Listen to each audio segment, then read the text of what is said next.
Whispers of the Void. The last light of Astara's violet sun filtered through the crystal dome of Princess Nerina's observatory. She traced her slender fingers along the star charts, the purple hue of her skin catching the fading glow. For the third night in a row, the cosmic readings remained unchanged. Their binary stars continued their slow, fatal dance toward misalignment. "Another disappointing reading, Your Highness?" asked Teller, her elderly advisor. Nerina nodded, her iridescent eyes reflecting the star map. 150 years without a child born on Astara, and now even the void sage plants refuse to bloom.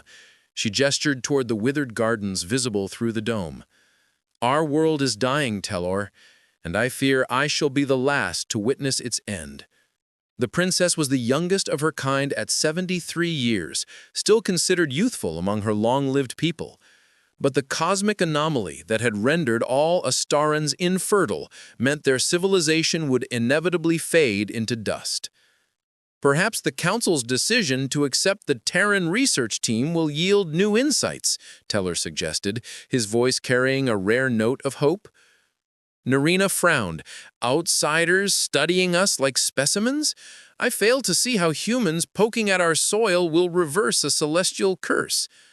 Meanwhile, across the galaxy, Julian Reed stared at the official invitation on his tablet with disbelief.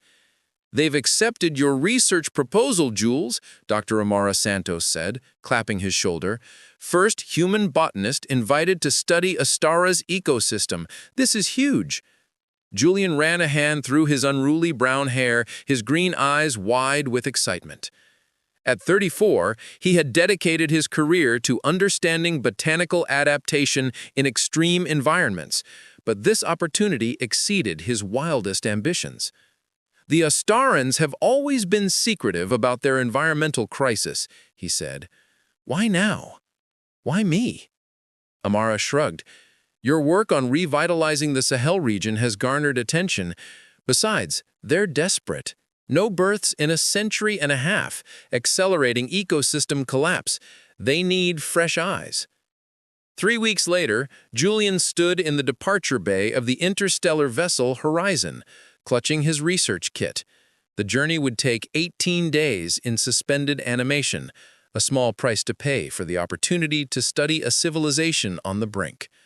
"Remember," Captain Lin cautioned during the final briefing, "the Astarans appear humanoid, but their biology and customs differ significantly. Their royal family oversees all scientific endeavors.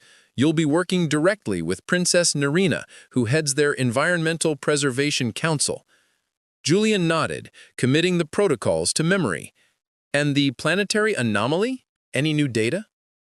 "Only that it began exactly when the infertility crisis started. The Astarans believe the two are connected, that their planet itself has somehow rejected them."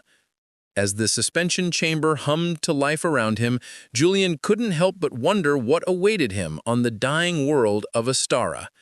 He had come to study plants, not break curses. Yet, as consciousness faded, images of a world desperate for renewal filled his dreams, along with the silhouette of a princess he had yet to meet. Celestial Dance. The eastern sector shows a 12% increase in soil vitality, Taylor announced, reviewing the latest environmental readings with genuine amazement. "And the crystal ferns, they're reproducing for the first time in decades." Nerina studied the data, scrolling across the laboratory screens, trying to maintain scientific objectivity despite the flutter in her chest whenever Julian entered the room.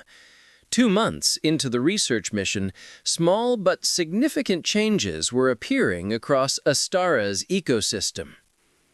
"It could be coincidental," she suggested, though her voice lacked conviction. "Perhaps a natural cycle we haven't previously documented." From across the lab, Julian looked up from his samples, his smile warming her in ways she couldn't scientifically explain. "Or perhaps your world is responding to something new." The council members exchanged glances. Their initial skepticism about the Terran scientist had evolved into grudging respect as his botanical innovations began showing results. But Carvos, the eldest council member, remained suspicious.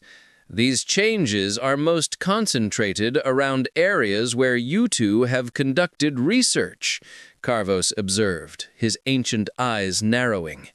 What exactly are your methods, Dr. Reed? Julian hesitated. How could he explain what he barely understood himself, that when he and Narina worked together, when their hands touched or their eyes met, something inexplicable happened, that plants seemed to respond not to his science, but to their connection? Cross-pollination techniques, he offered instead, combining Terran approaches with Astaran botanical wisdom.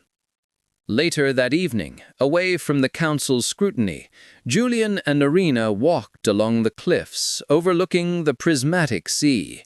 Below them, waves crashed against crystal formations, sending sprays of bioluminescent water into the twilight air. They suspect something, Narina said, her fingers intertwined with his. Carvos has always been protective of our traditions. If he knew about us— Julian pulled her closer. Is there actually a law against it, against us? Not specifically, but only because no one imagined it possible. Astarans and humans were never meant to connect as we have. In the fading light, Julian traced the luminescent markings along her cheekbone. Yet here we are. Their kiss deepened as the twin suns set, casting the landscape in deep purples and blues. Neither noticed how the dormant moonflowers around them began to unfurl, their silver petals reaching toward the emerging stars. That night, in Narina's private chambers, they discovered each other with wonder and reverence. Julian marveled at the way her purple skin seemed to glow from within as his hands explored her curves. Narina was fascinated by the warmth of his body, so different from the cool temperature of her people. "Your heartbeat," she whispered, her palm resting on his chest. "It's like music." As their bodies intertwined, the very air around them seemed to shimmer with energy. Outside, across the royal gardens, dormant plants stirred in their beds, roots stretching deeper into suddenly fertile soil.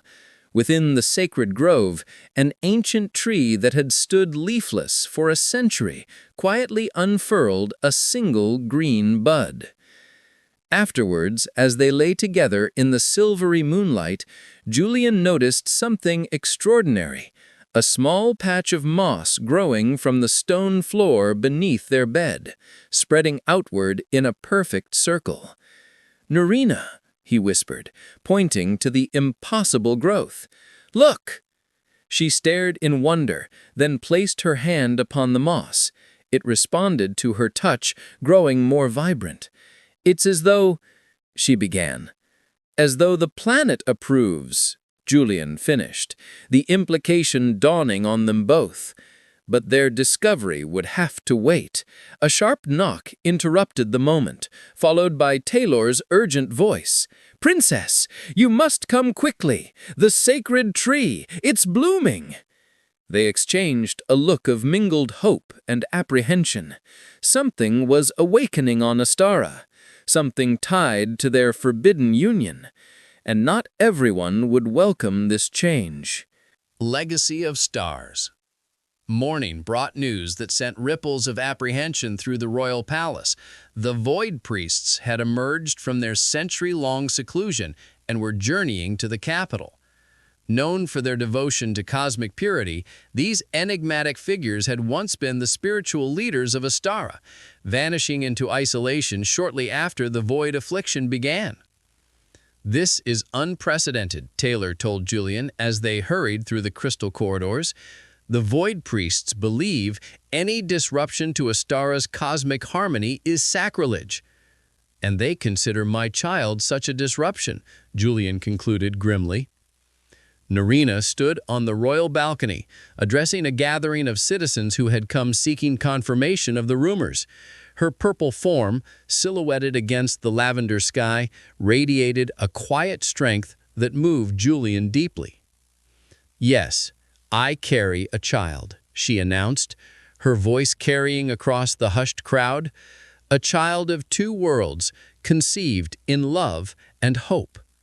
Whether this miracle is the renewal our ancestors spoke of, I cannot say with certainty. But I believe with all my heart that Astara itself has blessed this union."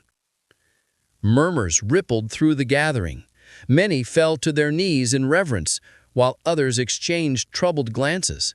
The division among her people was clear, but Nerina continued undaunted. "Look around you. Our world changes. The sacred tree blooms, the soil renews, the very air carries life again. Would our planet respond thus to something that violated its cosmic harmony?" Before the crowd could fully process her words, a procession of robed figures appeared at the edge of the royal plaza. The void priests had arrived, their ancient faces impassive beneath hoods of midnight blue. At their head walked their leader, High Priest Zevin, his silver eyes fixed unwaveringly on Nerina. The following day, the Grand Temple hosted the most significant gathering in Astaran memory. The Void Priests, the Royal Council, and representatives from every province filled the sacred space, with Julian standing resolutely beside Nerina despite the disapproving glares. High Priest Zevin approached the sacred altar, his aged voice resonating through the chamber. "The princess carries life, the first in 150 years. Many see this as cause for celebration." His gaze swept the assembly. "Others fear it heralds the final corruption of our cosmic harmony." He turned to face Julian and Nerina directly. "Both are wrong." A collective gasp echoed through the temple. "For generations, we have misunderstood the void affliction. It was never a curse, but a slumber. Astara did not reject us. It waited for us to remember what we had forgotten." From within his robes, he withdrew an ancient crystal tablet, its surface etched with symbols Julian didn't recognize. The final ceremony was never completed because our ancestors became convinced that isolation was the path to purity. They turned inward, rejecting connection with other worlds, other beings. And so Astara itself entered dormancy, waiting for us to relearn what our ancestors knew at the beginning, that harmony comes not from separation, but from union. Nerina stepped forward, her hand protectively over her growing womb. "What are you saying, High Priest?" "The child you carry is not an aberration, Princess. It is the fulfillment of the prophecy misread for generations." Zevin's aged face softened. "Your love for this Terran, and his for you, has reminded Astara of what connection truly means. The cosmic harmony we sought through isolation could only be restored through unity." As if in response to his words, a beam of light from the aligning binary stars streamed through the temple's crystal dome, illuminating Nerina and Julian in its radiance. The sacred tree in the temple's center shimmered, dropping a single crystal seed that floated through the air to hover before them. "Take it," Zevin urged. "Complete what was left unfinished." Together they reached for the seed, their fingers intertwining around it. The moment they touched it, the seed burst into prismatic light that spread outward in concentric waves, washing over the assembly and beyond, racing across the planet's surface. In its wake, dormant plants erupted into bloom, dry riverbeds filled with shimmering water. The very air seemed to vibrate with renewed life. Julian pulled Nerina close as the light enveloped them, feeling their unborn child stir as if in recognition of the cosmic change sweeping through its mother's world. In that moment, he understood that they had created more than just a baby. They had forged a bridge between worlds, a new beginning for a civilization that had forgotten how to hope. 3 months later, beneath the light of 3 moons and 2 suns, Nerina gave birth to a daughter. Her skin held the deep purple of her mother's people, with subtle undertones of human warmth. Her eyes, when she opened them for the first time, reflected the stars themselves, silver and green, intermingled like cosmic dust. They named her Lyra, after both an Earth constellation and an ancient Astaran goddess of renewal. She was the first of many children soon to be born on a world awakening from its long slumber. And as Julian and Nerina stood together on the observatory balcony, their daughter cradled between them, they watched the night sky where the stars seemed to dance in celebration of what love had accomplished on a world once thought beyond saving. "She will never know a dying world," Nerina whispered, her voice filled with promise. "No," Julian agreed, kissing his family gently.